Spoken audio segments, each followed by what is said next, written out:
If the United States were still the uncontested power in the Western Hemisphere, this meeting would never have happened. Yet here we are, an emergency session at the United Nations, called not because of war between great powers, but because Washington seized oil tankers, launched lethal strikes at sea, and dared the world to object. And the world did. Russia spoke, China spoke, smaller states listened carefully, and for the first time in years, the United States did not control the narrative. This was not about Venezuela. It was about something far more dangerous for Washington. It was proof that America's preferred tool, force without consensus, is no longer unquestioned. And when a superpower's authority starts requiring explanation, justification, and defense, its decline has already begun. While the U.S. was busy projecting power through seizures and strikes, another country in North America was doing something far more effective. Canada was building leverage. At the Security Council, the language was unusually blunt. Russia described U.S. actions as an illegal blockade, cowboy conduct. China echoed the charge, warning that Washington was infringing on sovereignty and destabilizing an entire region. These were not moral objections, they were strategic signals. The United States justified its actions as counter-narcotics operations, but justification is not authority, and the numbers reveal the problem. Since September, U.S. forces have struck 29 vessels, killing more than 100 people, many without transparent evidence presented to the international community. Critics openly labeled the strikes extrajudicial killings. This matters because modern power is no longer measured solely by military reach. It is measured by legitimacy. And legitimacy is where the U.S. is bleeding. Washington is deploying Osprey aircraft, C-17 cargo planes, and special forces, yet each deployment increases diplomatic friction. Every strike creates legal questions. Every seizure invites retaliation in norms, not weapons. This is the paradox of American decline. The harder the U.S. pushes, the less others consent. And power without consent is not leadership. It is coercion with an expiration date. While America doubles down on force projection, global trust quietly migrates elsewhere, including within North America itself. Canada did not speak loudly at the United Nations that day. It didn't need to. Because Canada's power is not built on seizures or strikes, it is built on irreplaceability. Start with energy. Canada holds the third largest proven oil reserves on Earth, behind only Saudi Arabia and Venezuela. But unlike both, Canada's supply is politically stable, legally transparent, and deeply integrated into allied economies. The United States imports more energy from Canada than from all other countries combined.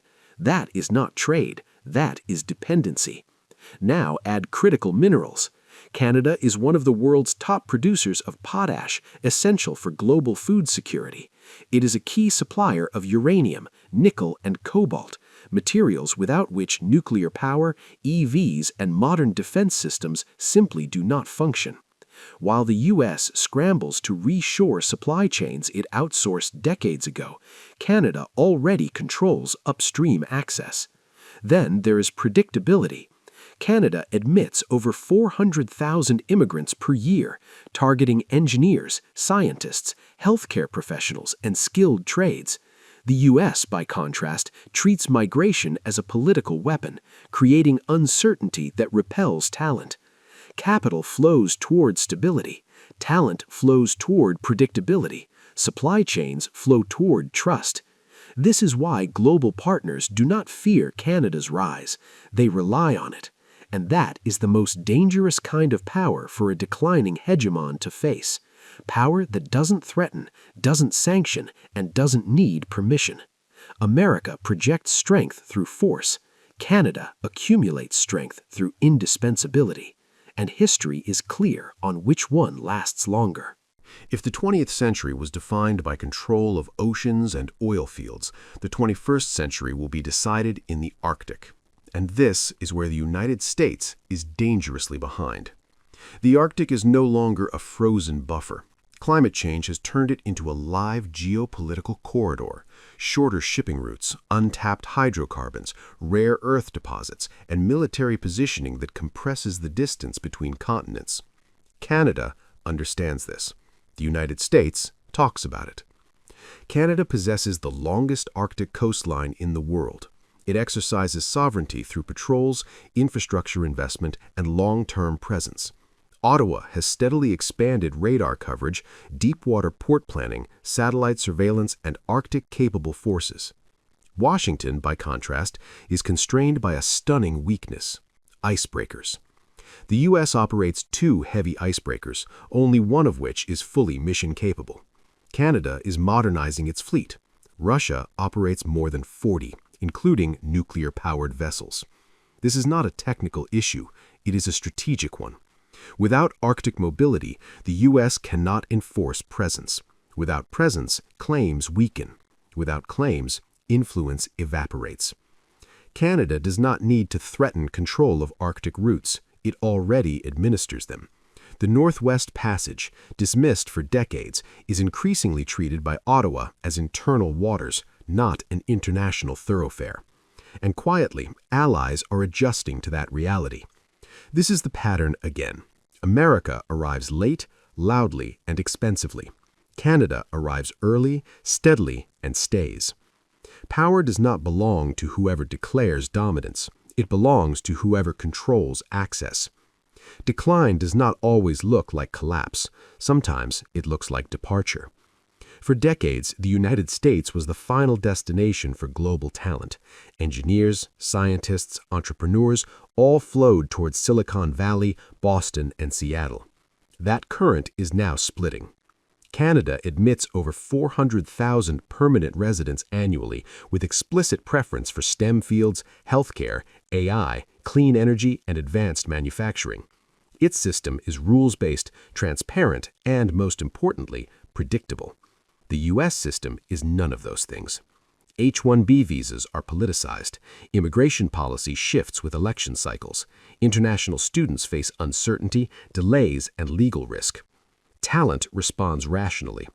Toronto and Vancouver are absorbing engineers who once defaulted to California. Montreal has emerged as a global AI hub. Canadian universities retain graduates who previously left and attract Americans who now see opportunity moving north. This matters more than any single military deployment, because power in the 21st century is not just about weapons. It is about who designs them, who codes them, and who controls the intellectual property behind them. America still spends more on defense than any country on earth, but Canada is quietly capturing the human capital that turns spending into capability. The result is asymmetric erosion. America grows louder about threats. Canada grows stronger by absorbing capacity.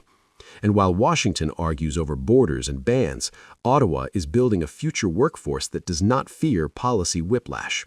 Empires fall when they stop attracting believers. Successors rise when people choose them voluntarily. This is the distinction that now defines North America's future. The United States governs through fear. Canada governs through dependence. Washington still believes power is something you impose through sanctions, seizures, strikes, and warnings. But fear has a shelf life. It provokes resistance, workarounds, and long-term disengagement. Canada has chosen the opposite path. It does not coerce markets. It embeds itself within them. When global agriculture thinks about fertilizer, it thinks about Canadian potash.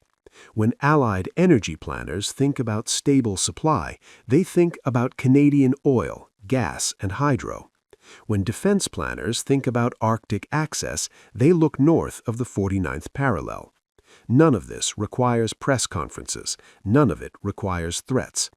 This is power that works quietly, automatically, and continuously.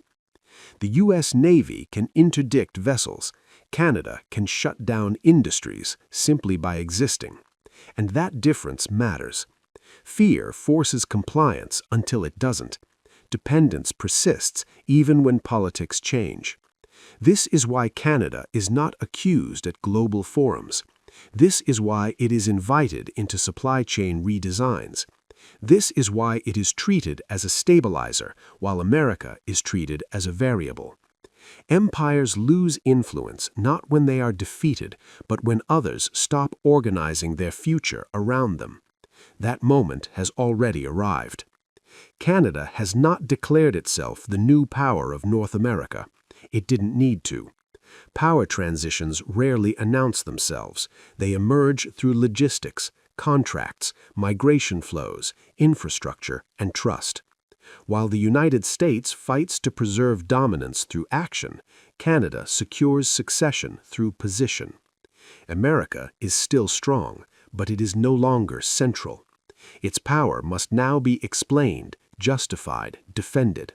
Canada's does not. This is what succession looks like in the modern world. Not conquest, not collapse, but replacement through reliability.